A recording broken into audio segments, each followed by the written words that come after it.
Arsenal throw it away to Aston Villa. A shocking performance in the second half. Genuinely shocking. And so shocking because of how good the first half was. You know, I thought the first half we were excellent. We didn't take our chances, which is, look, it was a problem earlier in the season and it's become a problem again today. And then the second half was just a capitulation. That's not the Arsenal team that I know. It's not the Arsenal team I've seen this season. I don't know where it came from. And ultimately, and Unai Emery has said this himself, Villa didn't really change anything in the second half, which goes to show you it was a complete capitulation from us. Because it wasn't like, we kept having chances and then, we conceded, a poor one to Villa. We didn't really have many chances in the second half. The way we were playing in the first half, it was night and day. And after Liverpool had lost and given us such a good opportunity, I mean, God, we win today, right? And you're looking at a weekend where Liverpool have lost, Spurs have been battered. It doesn't matter, but it's nice to see. And we go into the Munich game on a high, top of the table, with points difference rather than goal difference, and we've thrown it. We've absolutely thrown it, and that's not to discredit Villa. I thought Villa were very good, but again, Villa played on Thursday night. Why did they look like they had gas in the tank and we didn't? They played on Thursday. They've got a smaller squad than us. They've got injuries, and they look more up for it than we did. I'm serious. Like, I always try and look on the bright side. I always try and defend the players, defend the manager. But what I've seen in that second half, the more I think about it, I was actually quite, not calm, but I was more calm at the final whistle than I am now 2 hours later when I'm thinking about it. I think it's a disgrace. I really do think it's a disgrace the way we played in the second half.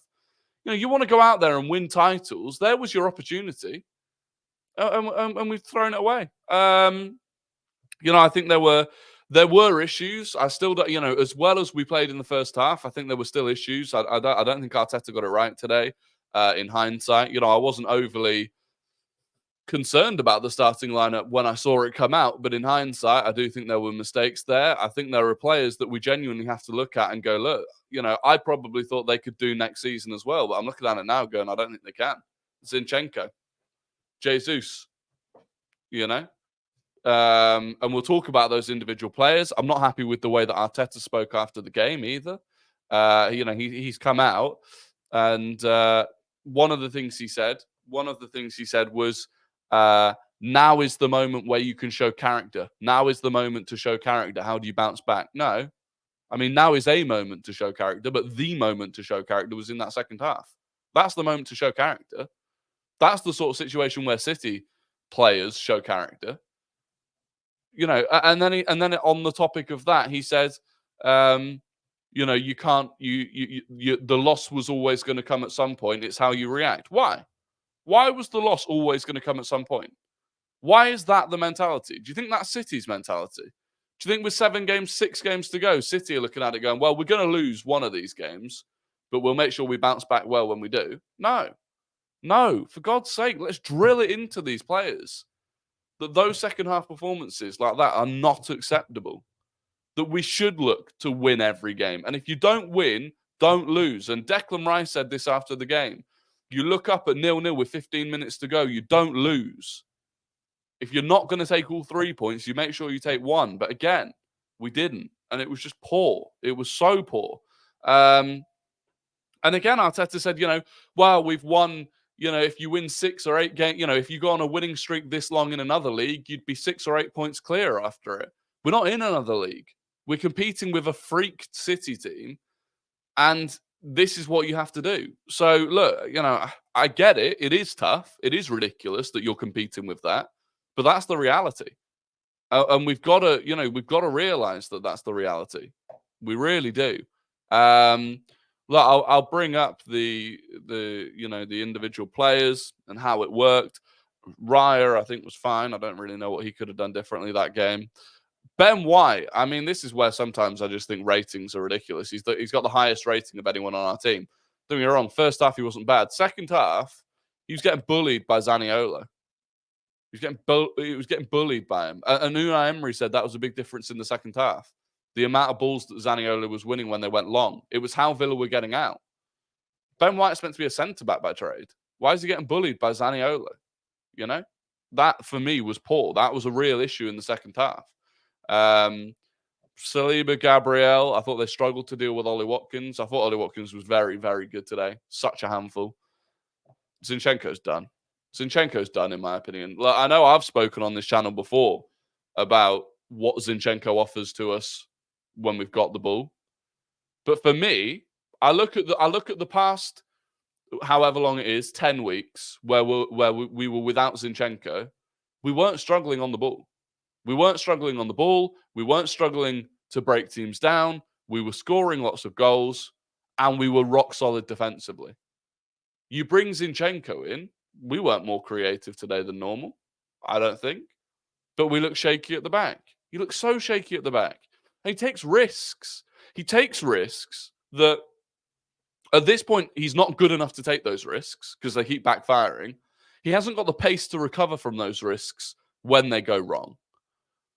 And everyone around him looks nervous. You know, there's a clip that's on Twitter at the moment that's going around where he just completely drops out of the line to follow either Bailey or Diaby. He just completely drops out of the line. And at that point, we've got no line. It's shocking.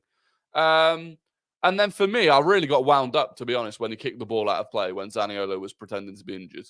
You know, that is soft. That's not what we do anymore. So, yeah, Zinchenko, I mean, you know, I don't know. I don't know why Kivior didn't play, to be honest. In the midfield, look, I don't think Rice as a solo six with very little support on the left-hand side, I don't think that works as well. It means that Rice really has to sit in deep and he can't be really aggressive in the press. And it means that we get hit on transitions. I genuinely do think we are much better when Jorginho's alongside him. And if it's not going to be Jorginho alongside him, put Thomas Partey alongside him. You know, I don't think Kai Havertz didn't have a bad game at all. But he's definitely not better in the 8 than he is as a centre forward. So again, why is Havertz playing in the midfield with Jesus playing through the middle? Play Havertz through the middle. We've done it. Look at what we've done in 2024 with Kai Havertz through the middle. Why would you change that? Why would you change that? And as I've said, I don't think Trossard should start games. I think he's an impact super sub because when he's, you know, this matchup today, Konza against Trossard was getting nothing past him. He doesn't have the pace. He's not physical, and he doesn't have the pace against a fresh player, even if they are a centre-back by trade. He can't do it. So, for me, this was just all wrong. This was all wrong. Play Havertz through the middle. If you want to start Jesus, play him off the left. And play Jorginho or Partey in the midfield. And not only did that not work, but in the second half, it took too long to change it. Okay, we took Trossard off for Martinelli. Nice. That was probably what I'd have done. By the time Jesus came off, it's the 80th minute. And I think by that point, we were 1-0 down. He took Ødegaard off, who might be injured. So that's great.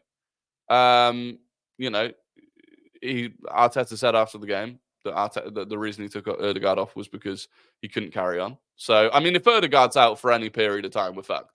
You know, we may as well sack it off now. Rice, Ødegaard, Bukayo Saka, they are 3 players that we don't have replacements for. Smith Rowe came on, fine. Pretty tough situation to come into. And, you know, ultimately, we've just thrown away the league. I'm seeing Arsenal. By the way, right, this is coming from me, who is generally speaking a very positive, very defensive fan.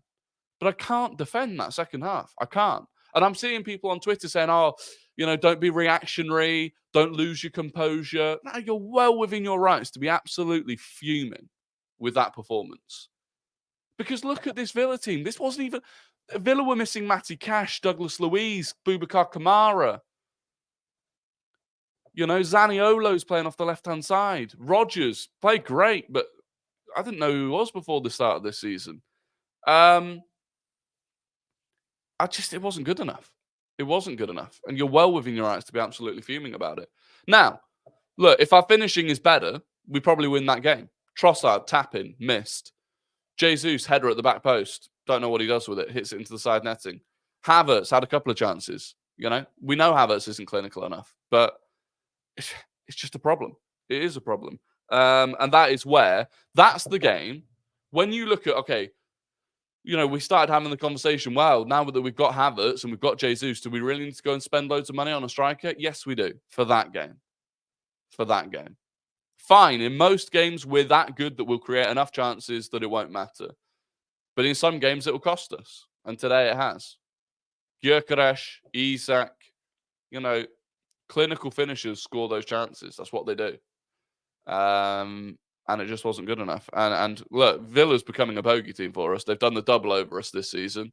We scraped past them away last season. It's so annoying. It's so annoying. And I just don't feel like City drop any points. If you look at the rest of the running, and this is what other people are saying as well. People are saying, "Oh, but we're only if City drop any points, we'll be back in front." Well, that's on the premise that we don't drop any more points. Look at City's running. Chelsea, not even Chelsea. Brighton, Forest, Wolves at home, Fulham away, Spurs away. It's an easier running than we've got. So even if they do drop points, are we now going to not drop any more points before the end of the season? Not if we play anything like that. And now we've got to go away to Munich. Then we play away at Wolves, home at Chelsea, away at Spurs. That's all within what? 14 days. That's within 14 days. And we look shattered. So that's it. In my opinion, that's the league gone.